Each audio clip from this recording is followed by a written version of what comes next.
He made significant contributions to various areas of study. He had a major influence on the case law on piracy and the freedom of the press. His writings on church/state relations and deist understanding of Christianity were highly influential. His name is Matthew Tindal. Matthew Tindal, born in 1657 in Devon, England, was the son of a reverend and grew up in a family of religious scholars. From a young age, Tindal showed a keen interest in learning, which led him to pursue studies in arts and law at Oxford University. Under the guidance of prominent figures such as George Hickes, Tindal developed a deep understanding of theology and philosophy. In his early career, Tindal made a surprising decision to convert to Catholicism. However, after witnessing what he deemed as absurdities of popery, he returned to the Church of England, where he would make significant contributions for the rest of his life. As Deputy Judge Advocate of the Fleet, Tindal played a crucial role in shaping the case law surrounding piracy, including his involvement in the trial of John Golden. Tindal's impact extended beyond his legal career. His pamphlet on the freedom of the press was instrumental in ending the requirement for pre-publication licenses, allowing for a newfound freedom of expression.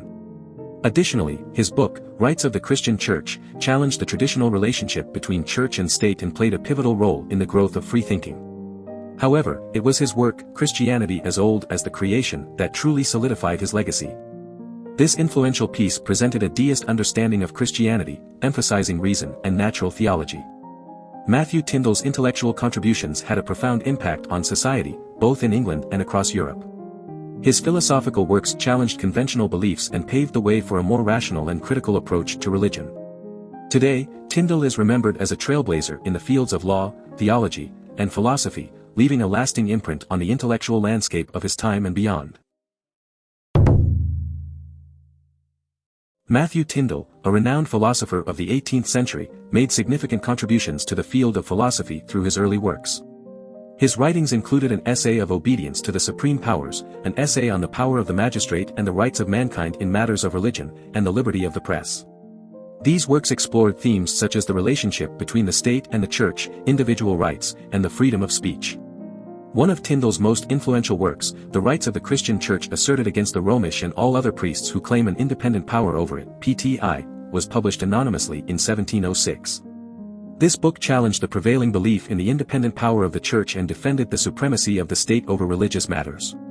Tindal's work provoked both criticism and abuse, as it went against the established religious order of the time. Despite attempts to ban his work, Tindal's ideas continued to spread. In 1707, a case against the author, publisher, and printer finally succeeded, leading to the burning of the book by order of the House of Commons. However, this did not deter Tindal, as he went on to release a fourth edition and published a defense of the rights of the Christian Church, in 2 parts. The persecution he faced only fueled his determination to defend his beliefs. Tindal's ideas were met with denunciation and accusations of undermining religion and promoting atheism and infidelity. In response to these charges, he authored an address to the inhabitants of London and Westminster, defending the deists and further expanding on his philosophy. This tract, which later saw a larger edition in 1730, showcased Tindal's resilience and commitment to advocating for his beliefs. Tindal's early works laid the foundation for his later masterpiece, Christianity as Old as the Creation. Through his writings, he challenged the prevailing religious and philosophical beliefs of his time, sparking debates and re-evaluations of traditional doctrines. Tindal's contributions continue to resonate today as we grapple with the intersection of religion, individual rights, and the role of the state in our daily lives. Matthew Tindal, a prominent figure in the 18th century deist movement, wrote a groundbreaking work titled Christianity as Old as the Creation, or The Gospel, a Republication of the Religion of Nature. This book became known as the Bible of Deism, earning Tindal a reputation as a leading figure in the movement. Tindal's work, although only the first part was published, had a profound impact on the theological landscape of the time. It sparked numerous responses from theologians and thinkers, including James Foster, John Conybeare, John Leland, and Bishop Butler. The influence of Tindal's ideas reached beyond the English-speaking world, as the book was translated into German by J. Lorenz Schmidt, leading to the spread of English deism in German theology. Tindal proudly identified himself as a Christian deist and believed that true Christianity was synonymous with the eternal religion of nature. His philosophy rejected the notion of innate ideas and instead relied on the empirical principles of John Locke.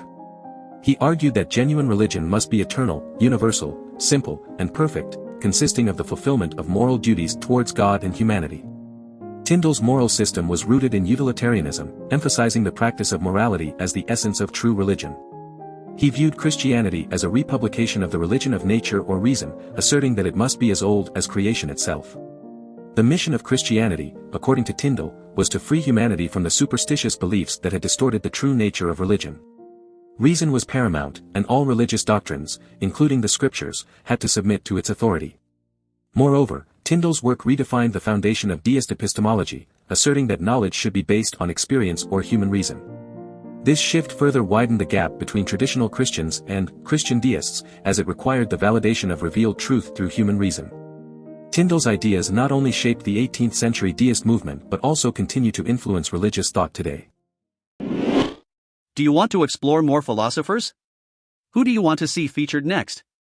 Subscribe and leave a comment below to let me know. I'll see you in the next video.